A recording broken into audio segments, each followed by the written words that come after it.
เปิดถ้ำที่ถูกปกปิดภพภูมิความทุกข์ในนรกภิกขุทั้งหลายเปรียบเหมือนเฮือนสองหลังมีประตูตรงกันบุรุษผู้มีตาดียืนอยู่ระหว่างกลางเฮือนสองหลังนั้นเพิ่งเห็นมนุษย์กำลังเข้าเฮือนแน่กำลังออกจากเฮือนแน่กำลังเดินมาแน่กำลังเดินไปแน่สันใดภิกขุทั้งหลายข้อนี้ก็สันนั้นเหมือนกันเฮาย่อมเบิ่งเห็นหมู่สัตว์กำลังจุติกำลังอุบัติเลวปานีตมีผิวพรรณดีมีผิวพรรณซ้ำได้ดีตกยากด้วยทิพย์จักขุอันบริสุทธิ์ลวงจักขุของมนุษย์ย่อมหูสัตว์ซึ่งหมู่สัตว์ผู้เป็นไปตามกรรมไหนวะสัตว์ผู้กำลังเป็นไปอยู่เหล่านี้ประกอบด้วยกายสุจริตวจีสุจริตมโนสุจริตบ่ติเตียนพระอริยะเป็นสมาธิิเชื่อมั่นในกรรมด้วยอำนาจแห่งสมาธิิเมื่อตายไปแล้วเข้าถึงสุคติโลกสวรรค์ก็มีสัตว์ผู้กำลังเป็นไปอยู่เหล่านี้ประกอบด้วยกายสุจริตวจีสุจริตมโนสุจริตบ่ติเตียนพระอริยะเป็นสมาธิิเชื่อมั่นในกรรมด้วยอำนาจแห่งสมาธิิเมื่อตายไปแล้วบังเกิดในหมู่มนุษย์ก็มีสัตว์ผู้กำลังเป็นอยู่เหล่านี้ประกอบด้วยกายทุจริตวจีทุจริตมโนทุจริตที่เทียนพระอริยะเป็นมิจฉาทิฏฐิเชื่อมั่นกรรมด้วยอำนาจแห่งมิจฉาทิฏฐิเมื่อตายไปแล้วเขาถึงเปรตวิสัยก็มีสัตว์ผู้กำลังเป็นไปอยู่เหล่านี้ประกอบด้วยกายทุจริตวจีทุจริตมโนทุจริตที่เตียนพระอริยะเป็นมิจฉาทิฏฐิเชื่อมั่นกรรมด้วยอำนาจแห่งมิจฉาทิฏฐิเมื่อตายไปแล้วเขาถึงกำเนิดเดรัจฉานก็มีเมื่อตายไปแล้วเขาถึงอบายทุกติวินิบาตนรกก็มีภิกษุทั้งหลายเหล่านายนิรยาบาลจับสัตว์นั้นที่ส่วนต่างๆของแขนไปแสดงแก่พญายมว่าข้าแต่พระองค์บุรุษนี้บ่ประพฤติชอบในมารดาบ่ปฏิบัติชอบในสมณะบ่ปฏิบัติชอบในพราหมณ์บ่อ่อนน้อมต่อผู้ใหญ่ในสกุลขอพระองค์จงลงโทษแก่บุรุษนี้เถิดภิกขุทั้งหลายพญายมปลอบโยนเอาอกเอาใจไถ่ถามถึงเทวทูตที่หนึ่งกษัตริย์นั้นว่าพอมหาจำเริญท่านบ่ได้เห็นเทวทูตหนึ่งปรากฏในหมู่มนุษย์หรือสัตว์นั้นทูลอย่างนี้ว่าข้าพเจ้าบ่เห็นข้าน้อยพญายมถามอย่างนี้ว่าพอมหาจำเริญท่านบ่ได้เห็นเด็กแดงๆยังอ่อนนอนหงายเปื้อนหมุดคูดของตนอยู่ในหมู่มนุษย์หรือสัตว์นั้นทูลอย่างนี้ว่าเห็นข้าน้อยพญายมถามอย่างนี้ว่าพอมาจำเริญท่านนั่นเมื่อฮู้ความมีสติเป็นผู้ใหญ่แล้วได้มีความคิดดังนี้หรือบ่ว่าแม้ตัวเฮาแลก็มีความเกิดเป็นธรรมดาบ่ล่วงพ้นความเกิดไปได้ควรที่เฮาจะทำความดีด้วยกายวาจาและด้วยใจสัตว์นั้นทูลอย่างนี้ว่าข้าพเจ้าบ่อาจข้าน้อยมัวประมาทอยู่ข้าน้อยพญายมกล่าวอย่างนี้ว่าพอมาจำเริญท่านบ่ได้ทำความดีงามทางกายทางวาจาและทางใจไว้เพราะมัวประมาทเสียดังนี้เหล่านายนิรยาบาลลงโทษด้วยอาการที่ท่านประมาทแล้วก็บาปกรรมนั้นบ่แม่นมารดาทำให้ทานบ่แม่นบิดาทำให้ทานบ่แม่นพี่น้องชายทำให้ทานบ่แม่นพี่น้องหญิงทำให้ทานบ่แม่นมิตรบ่แม่นอามาตย์ทำให้ทานบ่แม่นญาติสายโลหิตทำให้ทานบ่แม่นสมณะและพราหมณ์ทำให้ทานบ่แม่นเทวดาทำให้ทานตัวท่านเองทำเอาไว้ ท่านเท่านั้นจะเสวยวิบากของบาปกรรมนี้ภิกขุทั้งหลายพญายมคันปลอบโยนเอาอกเอาใจไถ่ถามเทวทูตที่หนึ่งกษัตริย์นั่นแล้วจึงปลอบโยนเอาอกเอาใจไต่ถามเทวทูตที่สองมาพอมหาจำเริญท่านบ่ได้เห็นเทวทูตที่สองปรากฏในหมู่มนุษย์หรือบ่สัตว์นั้นทูลอย่างนี้ว่าข้าพเจ้าบ่ได้เห็นเลยข้าน้อยพญายมถามอย่างนี้ว่าพ่อมหาจำเริญท่านบ่ได้เห็นหญิงหรือชายมีอายุ80ปี90ปีหรือ100ปีนับแต่เกิดมาเป็นผู้สราซี่โครงขดหลังงอถือไม้เท้างกเงยเดินไปกระซับกระส่ายหลวงใบหนุ่มสาวฟันหักผมงอกหนังเหี่ยวยนย่านศีรษะล้านผิวตกกระในหมู่มนุษย์หรือบ่สัตว์นั้นทูลอย่างนี้ว่าเห็นข้าน้อยพญายมถามอย่างนี้ว่าพ่อมาจำเริญท่านนั้นหูความมีสติเป็นผู้ใหญ่แล้วได้มีความดำริดังนี้หรือบ่วะแม้ตัวของเฮาเองแลก็มีความแก่เป็นธรรมดาบ่ล่วงพ้นความแก่ไปได้ควรที่เฮาจะทำคุณงามความดีทางกายทั้งวาจาและทางใจ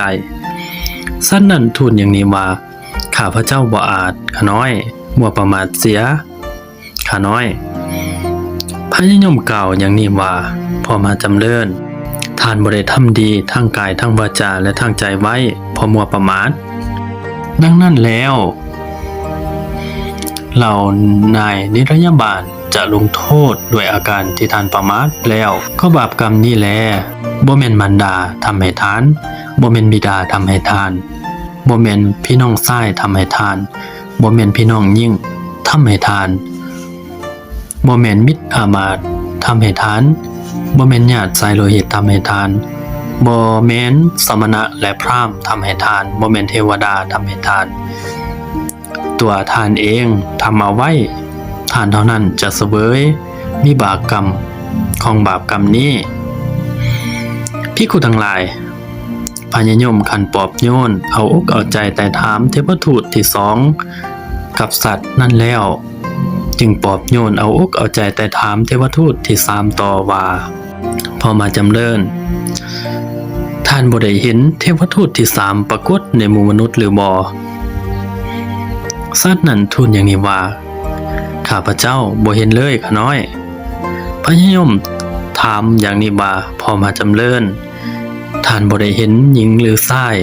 ผู้ป่วยทนทุกข์เป็นไข้หนักนอนเปื้อนหมูดคูดของตนมีคนอื่นคอยพยุงลุกพยุงเดินในหมู่มนุษย์หรือบ่สัตว์นั้นทูลอย่างนี้ว่าเห็นข้าน้อยพญายมถามอย่างนี้ว่าพอมาจำเริญท่านนั้นเมื่อฮู้ความมีสติเป็นผู้ใหญ่แล้วได้มีความคิดอย่างนี้หรือบ่ว่าแม้ตัวของเฮาแลก็มีความเจ็บป่วยเป็นธรรมดาบ่ล่วงพ้นความเจ็บป่วยไปได้ควรที่เฮาจะทำคุณงามความดีทางกายทางวาจาและทางใจสัตว์นั้นทูลอย่างนี้ว่าข้าพเจ้าบ่อาจข้าน้อยเพราะมัวประมาทข้าน้อยพญายมกล่าวอย่างนี้ว่าพอมาจำเริญท่านบ่ได้ทำคุณงามความดีทางกายทั้งวาจาและทางใจไว้เพราะมัวประมาทเสียดังนั้นเหล่านายนิรยาบาลจะลงโทษด้วยอาการที่ท่านประมาทแล้วก็บาปกรรมนั่นแหละบ่แม่นมารดาทำให้ทานบ่แม่นบิดาทำให้ทานบ่แม่นพี่น้องชายทำให้ทานบ่แม่นพี่น้องยิ่งทำให้ทานบ่แม่นมิตรอามาตย์ทำให้ทานบ่แม่นญาติสายโลหิตทำให้ทานบ่แม่นสมณะและพราหมณ์ทำให้ทานบ่แม่นเทวดาทำให้ทานตัวท่านเองทำเอาไว้ทานเท่านั้นจะเสวยวิบากกรรมนี้ภิกขุทั้งหลายพญายมคันปลอบโยนเอาอกเอาใจไต่ถามเทวทูตที่สามกับสัตว์นั้นแล้วจึงปลอบโยนเอาอกเอาใจไต่ถามเทวทูตที่สี่ว่าพอมาจำเริญท ท่านบ่ได้เห็นเทวทูตที่สี่ปรากฏในหมู่มนุษย์หรือบ่สัตว์นั้นทูลอย่างนี้ว่าข้าพเจ้าบ่เห็นเลยข้าน้อยพญายมถามอย่างนี้ว่าพ่อมหาจำเริญท่านบ่ได้เห็นพระราชาทั้งหลายในหมู่มนุษย์จับโจรผู้ประพฤติผิดมาแล้วสั่งลงโทษโดยกรรมกรต่างๆสนิทแน่หรือคือบวยโดยแสแน่สัตว์นั้นทูลอย่างนี้ว่าเห็นข้าน้อยพญายมไต่ถามอย่างนี้ว่าพ่อมาจำเริญท่านนั้นเมื่อฮู้ความมีสติเป็นผู้ใหญ่แล้วมีความคิดอย่างนี้หรือบ่หวาจำเริญและเป็นอันสัตว์ที่กรรมทำบาปเป็นอันว่าสัตว์ที่กระทำกรรมอันเป็นบาปไว้นั้นย่อมถูกลงโทษด้วยกรรมกรต่างสนิทเห็นปานนี้ในปัจจุบันจะป่วยการไปย้ายถึงศาสนาควรที่เฮาจะทำคุณงามความดีทั้งกายทั้งวาจาและทั้งใจสัตว์นั้นทูลอย่างนี้ว่าข้าพเจ้าบ่อาจข้าน้อยเพราะมัวประมาทข้าน้อยพญายมกล่าวอย่างนี้ว่าพ่อมาจำเริญทานบ่ได้ทำคุณงามความดีทั้งกายทั้งวาจาและทั้งใจไว้เพราะมัวประมาทเสียดังนี้เหล่านายนิรยาบาลจะลงโทษด้วยอาการที่ทานประมาทแล้วก็บาปกรรมนั่นแหละบ่แม่นมารดาทำให้ทานบ่แม่นบิดาทำให้ทานบ่แม่นพี่น้องชายทำให้ทานบ่แม่นพี่น้องหญิงทำให้ทานบ่แม่นมิตรอามาตย์ทำให้ทานบ่แม่นญาติสายโลหิตทำให้ทานบ่แม่นสมณะและพราหมณ์ทำให้ทานบ่แม่นเทวดาทำให้ทานตัวทานเองทำเอาไว้ทานเท่านั้นจะเสวยวิบากของบาปกรรมนี้พญายมขันปอบโยนเอาโอกเอาใจไต่ถามเทวทูตที่สี่กับสัตว์นั้นแล้วจึงปอบโยนเอาอกเอาใจไต่ถามเทวทูตที่หาว่าพ่อมหาจำเริญท่านบ่ได้เห็นเทวทูตที่หาปรากฏในหมู่มนุษย์หรือบ่สัตว์นั้นทูลอย่างนี้ว่าข้าพเจ้าบ่เห็นเลยข้าน้อยพญายมไต่ถามอย่างนี้ว่าพ่อมหาจำเริญท่านบ่ได้เห็นยิ่งหรือซ้ายที่ตายแล้ววันหนึ่งหรือ2 วันหรือ3 วันขึ้นพ้องเขียวซ้ำมีน้ำเหลืองเยิ้มในหมู่มนุษย์หรือบ่สัตว์นั้นทูลอย่างนี้ว่าเห็นข้าน้อยพญายมถามอย่างนี้ว่าพ่อมหาจำเริญท่านนั้น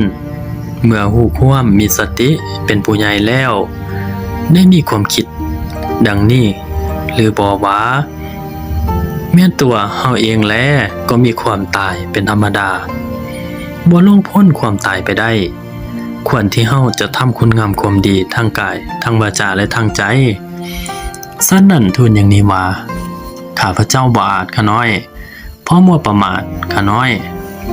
พญายมกล่าวอย่างนี้ว่าพ่อมหาจำเริญท่านบ่ได้ทำคุณงามความดีทางกายทางวาจาและทางใจไว้เพราะมัวประมาทเสียดังนี้นายนิรยาบาลจะลงโทษโดยอาการที่ท่านมัวประมาทก็บาปกรรมนี้นั่นแหละบ่แม่นมารดาทำให้ทานบ่แม่นบิดาทำให้ทานบ่แม่นพี่น้องชายทำให้ทานบ่แม่นพี่น้องหญิงทำให้ทานบ่แม่นมิตรอามาตย์ทำให้ทานบ่แม่นญาติสายโลหิตทำให้ทานบ่แม่นสมณะและพราหมณ์ทำให้ทานบ่แม่นเทวดาทำให้ทาน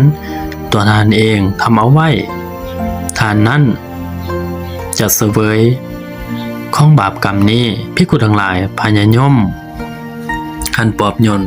เอาอกเอาใจไต่ถามถึงเทวทูตที่หากับสัตว์นั้นแล้วก็ทรงนิ่งอยู่ภิกขุทั้งหลายเหล่านายนิรยาบาลจะให้สัตว์นั่นกระทำเหตุซื่อว่าการจำหามประการคือตึงตะปูเล็กแดงที่มือ2 ข้างที่มือข้างที่1ข้างที่2ที่ตีนข้าง1ข้างที่2และที่สวงเอิกตรงกลางสัตว์นั้นเสวยทุกเวทนาอันเป็นทุกข์กาเจ็บแสบอยู่ในนรกนั้น และยังบ่ตายตราบเท่าบาปกรรมยังบ่สิ้นสุดภิกขุทั้งหลายเหล่าในนิรยาบาลจะจับสัตว์นั้นขึงพืชและเอาพึงถากสัตว์นั้นเสวยทุกขเวทนาอันเป็นทุกข์กาเจ็บแสบในนรกนั้นและยังบ่ตายตราบเท่าบาปกรรมนั้นยังบ่สิ้นสุดภิกขุทั้งหลายเหล่าในนิรยาบาลจะจับสัตว์นั้นเอาตีนขึ้นข้างเทิงเอาหัวลงข้างหลุมแล้วถากด้วยผ้าภิกขุทั้งหลายเหล่านายนิรยาบาลจะเอาสัตว์นั้นเทียมรถแล้วให้แล่นกลับไปกลับมาถึงแผ่นดินที่มีไฟติดทั่วลุกโพ่งสดส่วงภิกขุทั้งหลายเหล่านายนิรยาบาลจะให้สัตว์นั้นปีนขึ้นปีนลงซึ่งภูเขาฐานไฟลุกใหญ่ที่มีไฟติดทั่วลุกโพ่งสดส่วงภิกขุทั้งหลายเหล่านายนิรยาบาลจะจับสัตว์นั้นเอาตีนขึ้นข้างเทิงเอาลงข้างหลุมแล้วพุ่งลงไปในหม้อทองแดงที่มีไฟติดทั่วลุกโพ่งสดส่วงสัตว์นั้นจะเดือดพานในฟองอยู่ในหม้อทองแดงนั้นเขาเมื่อเดือดเป็นฟองอยู่จะผ่านขึ้นข้างเทิงข้างหนึ่งแน่ผ่านลงข้างหลุมข้างหนึ่งผ่านไปด้านข้างข้างที่หนึ่งแน่สัตว์นั้นเสวยทุกขเวทนาอันเป็นทุกข์กาเจ็บแสบอยู่ในหม้อทองแดงนั้นและยังบ่ตายตราบเท่าบาปกรรมนั้นยังบ่สิ้นสุดภิกขุทั้งหลายเหล่านายนิรยาบาลจะโยนสัตว์นั้น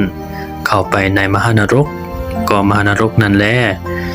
มี4ขุมมี4มุม4ประตูแบ่งไว้โดยส่วนเท่ากันมีกำแพงเหล็กล้อมรอบ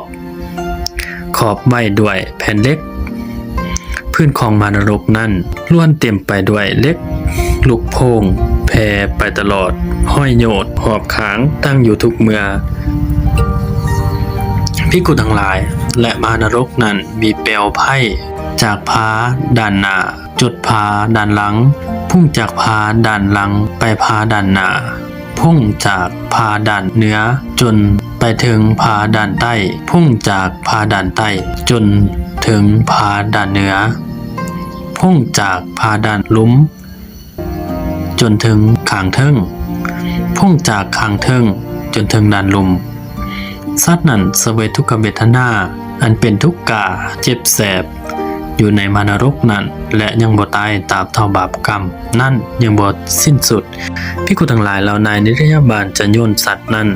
เข้าไปในมหานรกก็มหานรกนั้นแลมี4ขุมมี4มุม4ประตูแบ่งไว้โดยส่วนเท่ากันมีกำแพงเหล็กล้อมรอบขอบไว้ด้วยแผ่นเหล็กพื้นของมหานรกนั้นล้วนเต็มไปด้วยเหล็กลูกโป่งแผ่ไปตลอดห้อยโยดหอบขางตั้งอยู่ทุกเมื่อภิกขุทั้งหลายและมหานรกนั้นมีเปลวไฟจากผาด้านหน้าจุดผาด้านหลังพุ่งจากผาด้านหลังไปผาด้านหน้าพุ่งจากผาด้านเหนือไปถึงผาด้านใต้พุ่งจากผาด้านใต้ถึงผาด้านเหนือพุ่งจากผาด้านหลุมจนถึงข้างเทิงพุ่งจากข้างเทิงจนถึงด้านหลุมสัตว์นั้นเสวยทุกขเวทนาอันเป็นทุกข์กาเจ็บแสบอยู่ในมหานรกนั้นและยังบ่ตายตราบเท่าบาปกรรมนั่นยังบ่สิ้นสุดภิกขุทั้งหลาย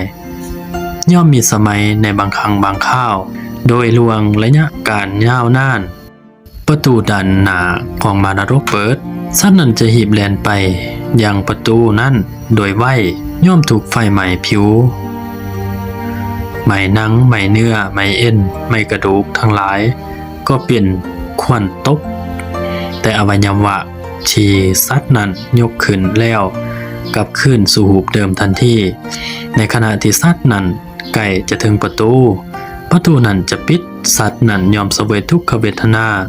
อันเป็นทุกข์กาเจ็บแสบอยู่ในมหานรกนั้นและยังบ่ตายตราบเท่าบาปกรรมนั้นยังบ่สิ้นสุดภิกขุทั้งหลายย่อมมีสมัยที่ในบางครั้งบางคราวโดยล่วงระยะการนานประตูด้านหลังของมหานรกเปิดประตูด้านเหนือเปิด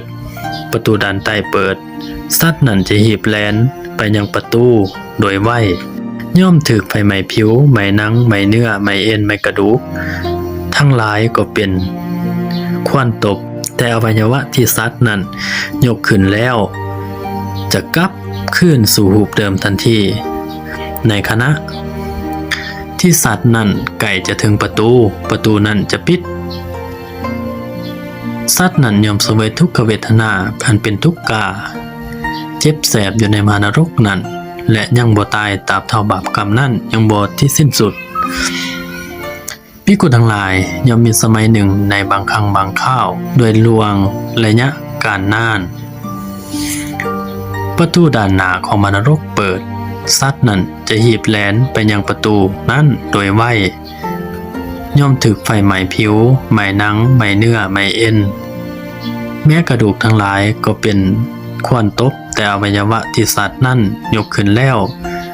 จะกลับคืนรูปเดิมทันทีสัตว์นั้นจะออกจากประตูนั้นแต่มหานรกนั้นแลมีนรกเต็มด้วยคูดใหญ่ประกอบอยู่หอบด้านสัตว์นั้นจะตกลงในนรกคูดนั้นและในนรกคูดนั้นแลมีสัตว์ปากดังเข็มคอยเสือดเสือนผิว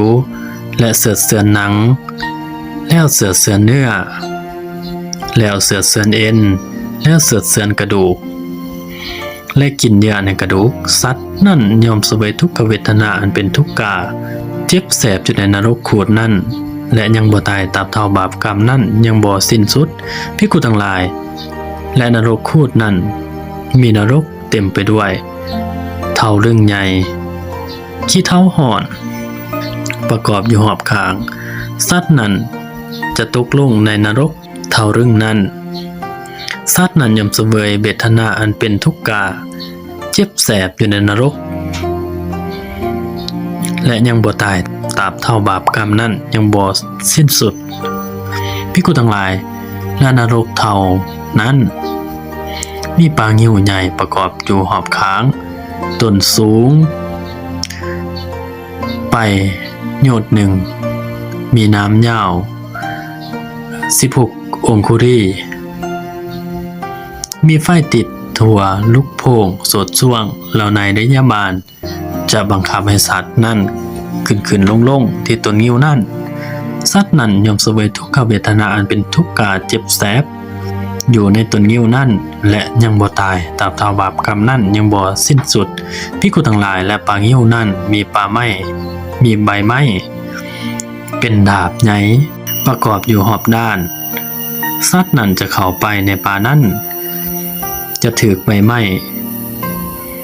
ที่ล่มพัดตัดมือแหน่ตัดตีนแหน่ตัดทั้งมือทั้งตีนแหน่และตัดใบหูแหน่ตัดดังแหน่และตัดใบหูทั้งดังแหน่สัตว์นั้นย่อมเสวยเวทนาอันเป็นทุกข์กาเจ็บแสบอยู่ในป่าต้นไม้ที่มีใบดาบนั่นและยังบ่ตายตราบเท่าบาปกรรมนั่นยังบ่สิ้นสุดภิกษุทั้งหลายและป่าต้นไม้ที่มีใบเป็นดาบนั่นมีแม่น้ำใหญ่น้ำเป็นด่างประกอบอยู่หอบขางสัตว์นั้นจะตกลงไปในแม่น้ำนั้นจะลอยอยู่ในแม่น้ำนั้นตามกระแสแน่ท่วนกระแสแน่ทั้งตามและท่วนกระแสแน่สัตว์นั้นย่อมเสวยเวทนาอันเป็นทุกข์กาเจ็บแสบอยู่ในแม่น้ำนั้นและยังบ่ตายตราบเท่าบาปกรรมนั่นยังบ่สิ้นสุดภิกษุทั้งหลายเราในระยะบาลพากันเอาเบ็ดเกี่ยวสัตว์นั่นขึ้นมาว่างอยู่เทิงแล้วกล่าวอย่างนี้ว่าพ่อมาจำเริญเจ้าต้องการอันใดสัตว์นั่นบอกอย่างนี้ว่าข้าพเจ้าหิวข้าน้อยเรานายในนิยบาลจึงเอาคอเหล็กห้อนมีไฟติดทั่วลูกโป่งโสดช่วงเปิดปากออกแล้วใส่ก้อนโลหะห้อนมีไฟทั่วลูกโป่งโสดช่วงเข้าในปากก้อนโลหะนั่นจะไหม้ที่หิมปากแน่ไหม้ปากแน่ไหม้ข้อแน่ไหม้ท้องแน่ของสัตว์นั้น ผ้าเอาใส่น้อยแน่ใส่ใหญ่แน่และออกมาทั้งส่วนเบื้องลุ้มสัตว์นั่นเสวยเวทนาเป็นทุกข์กะเจ็บแสบอยู่ณที่นั่นและยังบ่ตายตราบเท่าบาปกรรมนั่นยังบ่ที่สิ้นสุดภิกขุทั้งหลายเหล่านายริญญาบาลกล่าวกับสัตว์นั้นว่าพ่อมาจำเริญเจ้าต้องการอีสังเจ้าต้องการอันใดสัตว์นั่นบอกอย่างนี้ว่าข้าพเจ้ากระหายข้าน้อยเหล่านายริญญาบาลจึงเอาขอเล็กห้อนมีไฟติดทั่วลูกโป่งโสดส่วงเปิดปากออกแล้วเอาน้ำทองแดงห้อนมีไฟติดทั่วลูกโป่งโสดส่วงกอกเข้าในปากน้ำทองแดงนั้นจะไม่หิมปากแน่ไม่ปากแน่ไม่คอแน่ไม่ท้องแน่ของสัตว์นั้นผ้าเอาใส่ใหญ่แน่ใส่น้อยแน่ออกมาจากทั้งส่วนเบื้องลุ้มสัตว์นั้นยอมเสวยเวทนาอันเป็นทุกข์กะเจ็บแสบอยู่ณที่นั้นและยังบ่ตายตราบเท่าบาปกรรมนั้นยังบ่สิ้นสุดภิกขุทั้งหลายเหล่านายริญญาบาลจะโยนสัตว์นั้นเข้าไปในมารกอีกภิกขุทั้งหลายเรื่องเคยมีมาแล้วพญายมได้มีความดำริอย่างนี้ว่าพ่อมาจำเริญเป็นอันว่าสัตว์นั้นที่ทำกรรมอันเป็นบาปไว้ในโลกยอมถูกนายริญญาบาลลงกรรมกรต่างสนิทเห็นปานนี้โอโนขอเฮาพึงได้ความเป็นมนุษย์ขอตถาคตอรหันตสัมมาสัมพุทธเจ้าพึงเสด็จอุบัติขึ้นในโลกขอเฮาพึงได้นางไก่พระผู้มีพระภาคพระองค์นั้นขอพระผู้มีพระภาคองค์นั้นพึงทรงแสดงธรรมแก่เฮาและขอเฮาพึงฮู้ทั่วถึงธรรมของพระผู้มีพระภาคพระองค์นั้นเถิดภิกขุทั้งหลายก็เรื่องนั้นเฮาบ่ได้ฟังต่อสมณะหรือพราหมณ์อื่นแล้วจึงบอกก็แลเฮาบอกเรื่องที่ฮู้เองเห็นเองปรากฏเองทั้งนั้นนรชนเหล่าใดยังเป็นมานพอันเทวทูตตักเตือนแล้วประมาณจูนรชนเหล่านั้นจะเข้าถึงหมู่สัตว์อันเลวถึงความโศกสิ้นกาลนานส่วนนรชนเหล่าใดเป็นสัตตบุรุษผู้สงบระงับในโลกนี้อันเทวทูตตักเตือนแล้วย่อมบ่ประมาทในธรรมของพระอริยะในการใดๆเห็นภัยในความถือมั่นอันเป็นเหตุแห่งศาสตร์สรามรณะแล้วบ่ถือมั่นหลุดพ้นจากธรรมเป็นที่สิ้นศาสตร์และมรณะได้นรชนเหล่านั้นเป็นผู้ถึงความเกษมมีสุขดับสนิทในปัจจุบันลวงเว้นและภัยทั้งปวงและเข้าไปลวงทุกข์ทั้งปวงได้อันนี้ก็เป็นเรื่องหนึ่งเนาะที่ว่าพระผู้มีพระภาคหลังจากที่ตรัสรู้อนุตตรสัมมาสัมโพธิญาณแล้วพระองค์มีทิพจักษุคือว่าเห็นเบิดทั่วโลกทั่วจักรวาลพระองค์เห็นนรกเห็นเปรตเห็นอสุรกายเห็นมนุษย์ว่าเป็นจังสี่ทำกรรมจังสี่แล้วแม่นไปจังสี่ทำกรรมอย่างนี้แล้วไปอย่างนี้ว่าเทวทูตหรือว่าพญายมเว้าแบบใดพระองค์ก็ฮู้ก็เห็นเบิดเมื่อฮู้เมื่อเห็นแนวนั้นแล้วจึงนำสิ่งนั้นมาบอกมาตักเตือนพวกเฮาที่ว่ายังเป็นมนุษย์อยู่ผู้ที่ว่าบุคคลผู้ใดเนาะที่จะฟังธรรมได้เนาะแล้วพระองค์จะแสดงเพื่อให้เป็นประโยชน์แก่ผู้ที่ว่าฟังนั้นเกิดความสลดสังเวชจิตว่าเฮาเกิดมานี่เพื่อสิ่งใดและจะปฏิบัติแบบใดเพื่อบ่ให้ตกนรกอีกเพราะว่าในนรกนี้มันอันตรายหลายมันมีความเจ็บปวดแสนสาหัสความทุกข์ใดเนาะก็บ่เทียบตกนรกนี่มันทุกข์ยากหลายกระซ้ำว่าสิพ้นจากกรรม ก็บ่แม่นของง่ายอันนี้เนาะพระองค์มาตักเตือนมาบอกสอนพุทธบริษัททั้งสี่ผู้ที่ว่าเลื่อมใสในตถาคตแล้วปฏิบัติตาม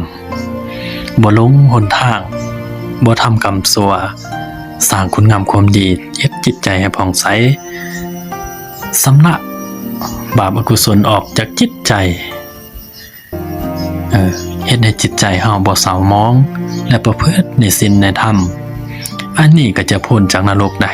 หรือว่าเดินตามอริยมรรคมีองค์8คือทางศีลทางสมาธิทางปัญญาอันนี้ก็จะสามารถหลุดพ้นจากทุกข์ได้ก็บ่ต้องเวียนว่ายแต่เกิดในสังสารวัฏนี้อีกต่อไปพระองค์ทรงสอนอยู่เรื่อยๆว่าให้เห็นทุกข์ให้เห็นเหตุแห่งทุกข์ให้ฮู้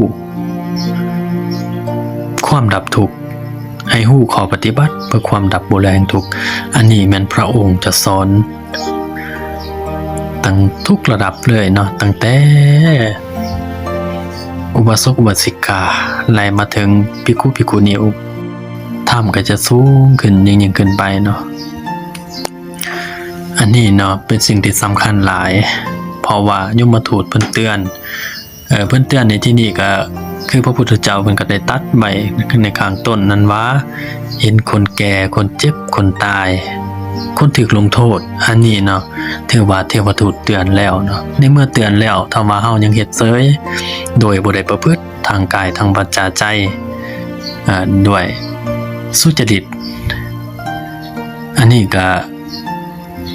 จะเป็นผลเมื่อตายไปแล้วก็จะไปเกิดในนรกได้ถ้าว่าเทวทูตเตือนแล้วในเมื่อเฮาเห็นว่าคนแก่คนเจ็บคนตายแล้วก็คนถือกรรมกรผู้ลงโทษเฮาเห็นแล้วอันนี้ถือว่ายมทูตเตือนแล้วและเฮาประพฤติทางกายทางวาจาใจด้วยความสุจริตอันนี้ก็จะเป็นเหตุให้ไปเกิดในสุคติโลกสวรรค์หรือว่าถ้าบ่เกิดในโลกสวรรค์ก็จะมาเกิดในโลกมนุษย์เฮาก็จะสามารถสร้างคุณงามความดีได้ให้ทานรักษาศีลเจริญสมาธิปัญญาอันนี้ก็จะเป็นเหตุเป็นปัจจัยหนุนส่งไปเนาะในศาสตร์หน้าหรือว่าประพบเบื้องหน้าอันนี้สำคัญญาติโยมผู้ที่มีปัญญาก็ควรฟังเนาะธรรมะเพื่อเป็นคติธรรมเตือนใจก่อนที่เฮาจะจากโลกไปเฮาได้อีสังแน่ไปมีทรัพย์สินสมบัติต่างๆบ่ว่าจะมีขาทาสกรรมกรคนรับใช้เครื่องใส่ของซ้อยต่างๆเงินคำหรือว่าสิ่งใดก็แล้วแต่ที่ว่ามันเป็นทรัพย์ภายนอกอันนี้บ่สามารถนำไปได้ถ้าผู้ใดนำทรัพย์นั้นนำทรัพย์ภายนอกนั้นนำไปแจกแบ่งการให้ทานมีความจาคะมีความเสียสละในทรัพย์นั้นให้แก่พระเจ้าประสงค์พระนิพพกขอทานต่างๆอันนี้ก็จะเป็นเหตุเป็นปัจจัยให้ได้บุญได้กุศลจะติดตามตัวไปเป็นทรัพย์ภายใน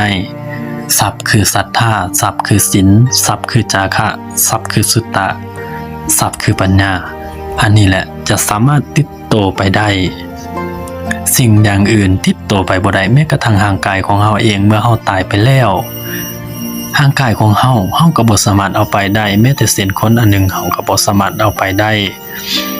เมื่อตายไปแล้วก็จะเป็นอาหารของสัตว์มีหนอนมีแมงวัน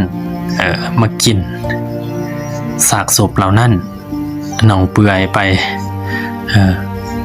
และก็ถูกเอาไปเฝ้าไฟเมื่อตายไปแล้วเนาะมันให้ค่าเด้ร่างกายเฮานี่เนาะให้ค่ากว่าท่อนไม้ยังสามารถเอาไปเฮ็ดพื้น